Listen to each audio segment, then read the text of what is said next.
Hello दोस्तों, स्वागत है आप सभी का आपका अपना चैनल इस क्लासेज में। दोस्तों आज का सेशन बहुत इंपॉर्टेंट है क्योंकि आज के सेशन में हम लोग क्लास 12 फिजिक्स का एमसीक्यू सॉल्व करने वाले हैं। इस सेशन में मैक्सिमम 36 एमसीक्यू सॉल्व करेंगे जो कि आप सबके एग्जाम के लिए वेरी वेरी इंपॉर्टेंट और हेल्पफुल होने वाला है। तो दोस्तों अंत तक बने रहिए, वीडियो को स्किप मत कीजिए। अगर आप लोगों ने इससे पहले का वीडियो नहीं देखा है तो डिस्क्रिप्शन में उन सभी का प्लेलिस्ट दिया गया है, वहाँ से देख सकते हैं। वहाँ पे आप लोग को फिजिक्स, केमिस्ट्री, बायो और हिंदी के MCQ, subjective question, model paper, guest paper सभी के एमसीक्यू सब मिल जाएंगे, तो वहाँ पे जाकर देख सकते हैं। तो चलिए इस सेशन को शुरू करते हैं।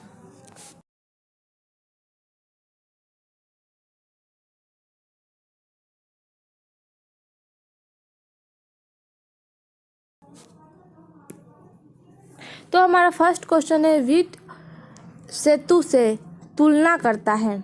व्हाइट स्टोन जो सेतु है उससे तुलना करता है। ऑप्शन ए में प्रतिरोधों का, ऑप्शन बी में है धाराओं का, ऑप्शन सी में है विभवांतरों का, ऑप्शन डी में है सभी का।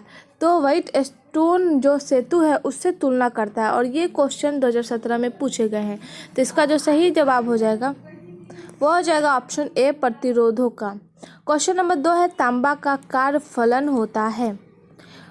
ऑप्शन ए है कुछ इलेक्ट्रॉन वोल्ट, ऑप्शन बी में है कुछ जूल, ऑप्शन सी में है कुछ वाट, ऑप्शन डी में है कुछ वोल्ट।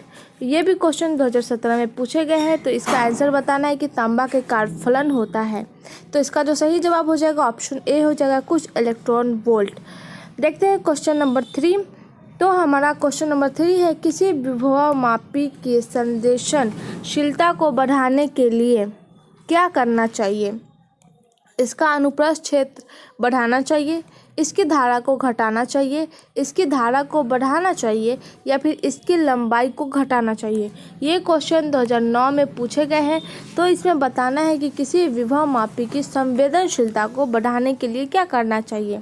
तो ऑप्शन ए राइट है, इसकी अनुप्रस्थ क्षेत्र को बढ़ाना चाहिए, तब जाके विभवमापी की संवेदनशीलता बढ़ सकता है। क्वेश्चन नंबर 4 है, ताप बढ़ाने के साथ अर्धचालक का प्रतिरोध कैसा होता है। बढ़ता है, घटता है, कभी बढ़ता है और कभी घटता है या फिर अपरिवर्तित रहता है, यानी इसमें कोई चेंजेस नहीं होता है। तो ताप बढ़ाने के साथ साथ अर्धचालक का प्रतिरोध कैसा होना चाहिए। 2015 में ये क्वेश्चन पूछे गए हैं। तो इसका जो सही जवाब है ऑप्शन बी है, घटता है। ताप बढ़ाने से अर्धचालक का प्रतिरोध कैसा होता है, घट जाता है। ऑप्शन बी राइट है। क्वेश्चन नंबर 5 है, विभवमापी के प्रयोग में जब गैल्वेनोमीटर में शून्य विक्षेपण होता है तब धारा का प्रवाह कैसा होता है। इस क्वेश्चन में बोला गया है कि जब विभवमापी का प्रयोग किया जाता है तब गैल्वेनोमीटर में जो शून्य विक्षेपण होता है तब धारा का प्रभाव कैसा होता है। ऑप्शन ए में है मुख्य परिपथ में नहीं होता है, ऑप्शन बी में है गैल्वेनोमीटर परिपथ में नहीं होता है, ऑप्शन सी में है मुख्य तथा गैल्वेनोमीटर परिपथ में से किसी में नहीं होता है, ऑप्शन डी में है विभवांतर के तारों में नहीं होता है। वो हो जाएगा ऑप्शन बी, गैल्वेनोमीटर परिपथ में नहीं होता है। क्वेश्चन नंबर 6 देखते हैं, वीवर यानी होल मोबाइल आवेश वाहक होता है। वीवर मोबाइल आवेश वाहक होता है। कंडक्शन बैंड में, फॉरबिडेन ऊर्जा अंतराल में, वैलेंस बैंड में या फिर इनमें से कोई नहीं। तो इसमें बताना है कि जो वीवर यानी होल मोबाइल आवेश वाहक होता है किसका होता है, कंडक्शन बैंड में होता है या फिर फॉरबिडेन ऊर्जा अंतराल में होता है या वैलेंस बैंड में होता है या इनमें से कोई नहीं। तो इस क्वेश्चन का सही जवाब ऑप्शन बी है, फॉरबिडेन ऊर्जा अंतराल में होता है। क्वेश्चन नंबर 7 है, ट्रांजिस्टर की धारा का लाभ अल्फा परिभाषित होता है। इस क्वेश्चन में बोला गया कि ट्रांजिस्टर की धारा लाभ जो है वो अल्फा है, तो परिभाषित होता है। ऑप्शन ए में है IC/IB द्वारा, ऑप्शन बी में है IC/IE द्वारा, ऑप्शन सी में है IE/IC द्वारा। IE और IC जो है वह कैपिटल में दिया गया है। ऑप्शन डी में है IB/IG द्वारा। तो इस क्वेश्चन का जो सही जवाब हो जाएगा वो हो जाएगा ऑप्शन बी, IC/IE द्वारा। ट्रांजिस्टर की धारा लाभ अल्फा परिभाषित होता है IC, यानी I और C जो है वह C स्मॉल है, बाई में हो जाएगा IE, E भी स्मॉल है, इसके द्वारा परिभाषित होता है। क्वेश्चन नंबर देखते हैं 8। तो क्वेश्चन नंबर 8 है वैसी युक्ति जो सौर ऊर्जा को विद्युत ऊर्जा में परिवर्तित कर देता है। ऐसी युक्ति जो सौर ऊर्जा को क्या करता है, विद्युत ऊर्जा में परिवर्तित कर देता है, उसे क्या कहते हैं? सौर सेल, शुष्क सेल या संचालक सेल या फिर बटन सेल। तो इसका जो सही जवाब है वो हो जाएगा सौर सेल। ऐसी युक्ति जो सौर ऊर्जा को विद्युत ऊर्जा में परिवर्तित कर देता है उसे सौर सेल कहते हैं। क्वेश्चन नंबर 9 है सौर सेल पैनल का उपयोग किया जाता है कृत्रिम उपग्रह में, मंगल ग्रह में, ऑप्शन बी में है चंद्रमा पर, ऑप्शन डी में इनमें से कोई नहीं। तो इसका सही जवाब बताना है कि सौर सेल पैनल का उपयोग कहाँ किया जाता है। ऑप्शन ए राइट है, कृत्रिम उपग्रह में किया जाता है। क्वेश्चन नंबर 10 है GAP संधि द्वारा अधिकांश प्रकाश उत्सर्जित होता है। GAP जो संधि है उसके द्वारा क्या होता है, अधिकांश यानी अधिकतर जो प्रकाश होते हैं वो उत्सर्जित होता है। लाल और हरा, लाल और पीला, लाल और बैगनी या इनमें से कोई नहीं।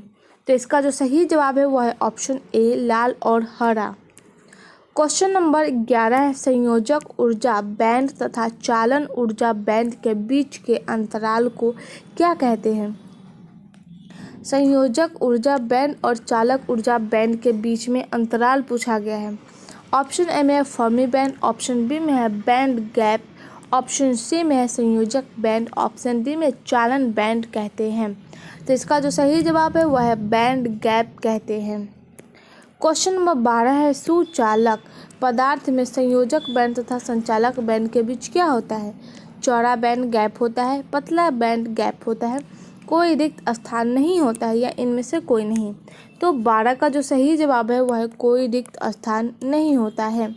सुचालक पदार्थ और संयोजक बैंड के जो और चालन बैंड के बीच में जो क्या होता है, कोई रिक्त स्थान यानी खाली जगह नहीं होता है। क्वेश्चन नंबर 13 है अर्धचालक पदार्थ में संयोजन बैंड तथा चालन बैंड का बीच क्या होता है? बैंड चौड़ा बैंड गैप होता है, पतला बैंड गैप होता है, न तो पतला ही न ही चौड़ा ही बैंड गैप होता है या फिर इनमें से कोई नहीं। तो 13 का जो सही जवाब है वो हो जाएगा बी, पतला बैंड गैप होता है।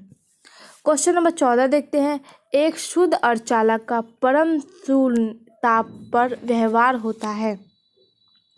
एक शुद्ध अर्धचालक है जिसमें क्या है, परम शून्य ताप पर व्यवहार कैसा होता है?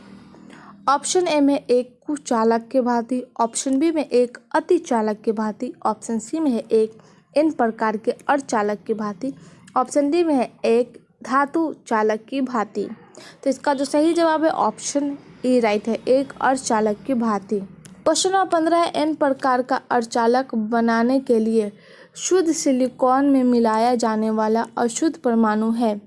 एन प्रकार के अर्धचालक बनाने के लिए शुद्ध सिलिकॉन में मिलाया जाने वाला अशुद्ध परमाणु कौन सा है? ऑप्शन ए में है फास्फोरस, ऑप्शन बी में है बोरॉन, ऑप्शन सी में एंटीमनी, ऑप्शन डी में है एल्युमिनियम। तो सही जवाब जो हो जाएगा एंटीमनी जो हो जाएगा ये हो जाएगा, ये जो है वो अशुद्ध परमाणु है शुद्ध सिलिकॉन में मिलाने के लिए। क्वेश्चन नंबर 15 है पूर्ण तरंग दृष्टकारों के रूप में संधि डायोड का व्यवहार करने के लिए आवश्यक होती है। पूर्ण तरंग दृष्टकारों के रूप में बोला गया है कि संधि डायोड का व्यवहार करने के लिए आवश्यक होती है। एक डायोड की, दो डायोड की, तीन डायोड की, ऑप्शन डी में है 4 डायोड की। तो इसका जो सही जवाब है वह है 2 डायोड की। क्वेश्चन नंबर 7 है विद्युतीय परिपथ के किसी बिंदु पर सभी धाराओं का बीजीय योग होता है।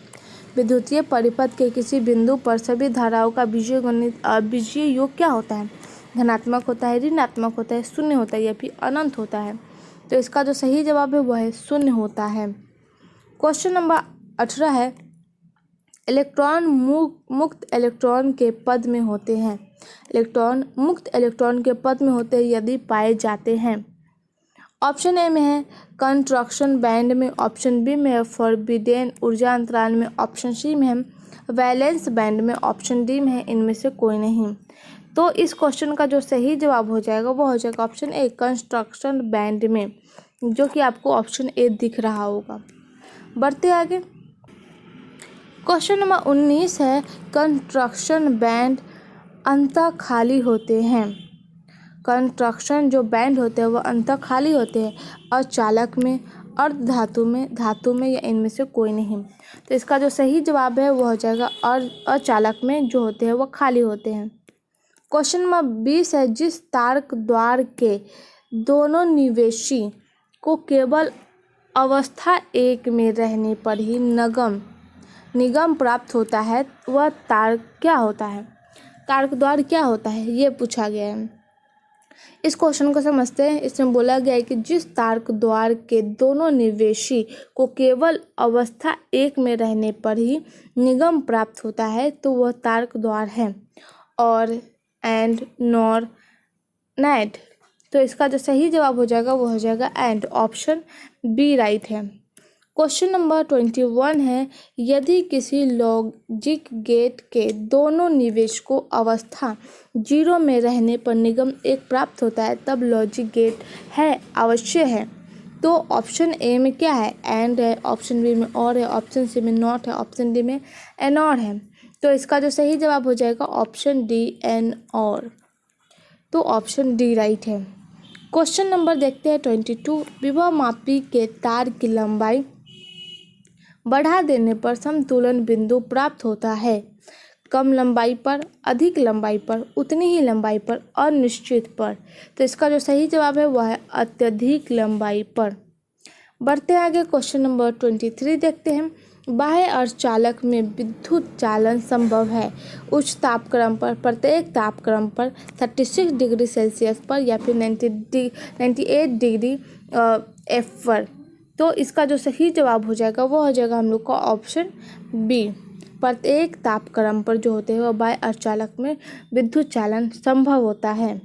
क्वेश्चन नंबर 24 है, सेल का विद्युत वाहक बल मापा जाता है वोल्टा मापी द्वारा, धारा मापी यानी आमीटर द्वारा, गैल्वेनोमीटर द्वारा या फिर विभव मापी द्वारा। तो इसका जो सही जवाब है वह है ऑप्शन डी, विभव मापी द्वारा मापा जाता है। क्वेश्चन नंबर 25 है, शुद्ध जर्मेनियम प्राप्त होता है जब उसमें मिलाया जाता है। ऑप्शन ए में इंडियम, ऑप्शन बी में सोना, ऑप्शन सी में तांबा, ऑप्शन डी में आर्सेनिक। तो 25 का जो सही जवाब है वो हो जाएगा इंडियम, ऑप्शन ए राइट है। क्वेश्चन नंबर 26 देखते हैं, ट्रांजिस्टर पैरामीटर यानी अल्फा तथा बीटा के बीच सही मान संभव है। तो यहाँ पे ऑप्शन दिए गए, इसमें बताना है alpha equally beta by beta minus 1, option B में है beta equally alpha by 1 minus beta, option C में है alpha equally beta plus 1 by beta, option D में है beta equally alpha plus 1 by beta. तो 26 का जो सही जवाब है वो हो जाएगा ऑप्शन बी, बीटा इक्वली जो हो जाएगा अल्फा 1 बाई अल्फा। ये हो जाएगा इसका सही जवाब। क्वेश्चन नंबर 27 देखते हैं, इलेक्ट्रॉन वोल्ट द्वारा मापा जाता है आवेश, विभवांतर, धारा, ऊर्जा। तो इलेक्ट्रॉन वोल्ट द्वारा जो मापा जाएगा वो हो जाएगा हम लोग का ऑप्शन डी, ऊर्जा को मापा जाता है। क्वेश्चन नंबर 28 है, संकलन चित्र में तुल्य प्रतिरोध है। तो ये फिगर दिख रहा होगा, इसमें सही जवाब बताना है। तो 28 का सही जवाब जो हो जाएगा 6 ओम हो जाएगा। बढ़ते हैं आगे।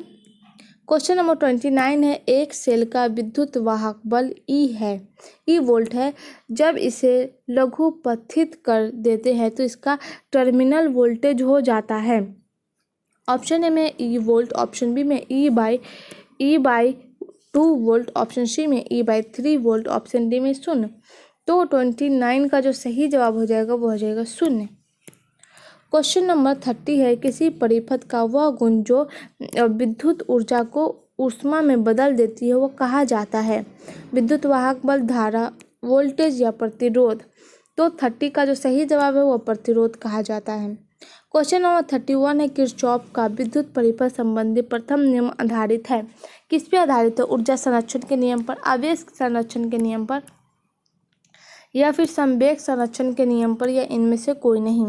तो इस क्वेश्चन का जो सही जवाब हो जाएगा वो हो जाएगा हम लोग का ऑप्शन बी राइट है, आवेश संरक्षण के नियम पे।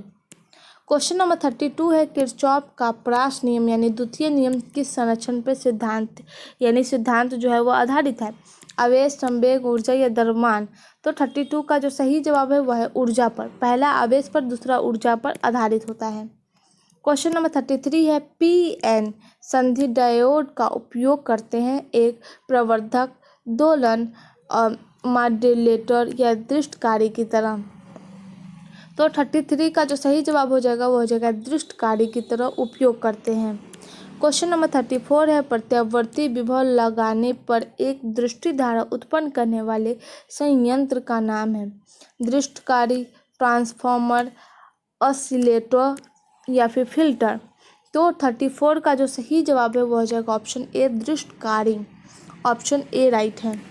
क्वेश्चन नंबर 35 है धारा लंबवृद्धि के लिए अल्फा तथा बीटा पैरामीटर के बीच सही संबंध है। तो इसका जो सही जवाब हो जाएगा वो हो जाएगा A beta equally alpha by 1 minus alpha. Question number 36 है दो सेलों को जिन्हें विद्युत वाहक बल E1 तथा E2 तथा आंतरिक प्रतिरोध क्रम से R1 व R2 है, समानांतर क्रम में जोड़ा गया है तो संयोजन का तुल्य विद्युत वाहक बल क्या हो जाएगा। और ये क्वेश्चन जो है वो 2017 में पूछे गए हैं। तो इस क्वेश्चन का जो सही जवाब है वो हो जाएगा B E1 R2 plus E2 R1 by हो जाएगा R1 प्लस R2। ये हो जाएगा हम लोग का सही जवाब। तो ऑप्शन बी राइट है। तो दोस्तों आज का सेशन यहीं तक है। आई होप ये सेशन आप सबको पसंद आया है। वीडियो पसंद आए तो लाइक करें, चैनल को सब्सक्राइब करें और बेल आइकन को दबा दें ताकि जितने भी अपडेट्स हो सबसे पहले आपके पास पहुंचे। और इस वीडियो को ज़्यादा से ज़्यादा अपने दोस्तों में शेयर करिए और कमेंट में बताइए ये सेशन आप सबको कैसा लगा। धन्यवाद।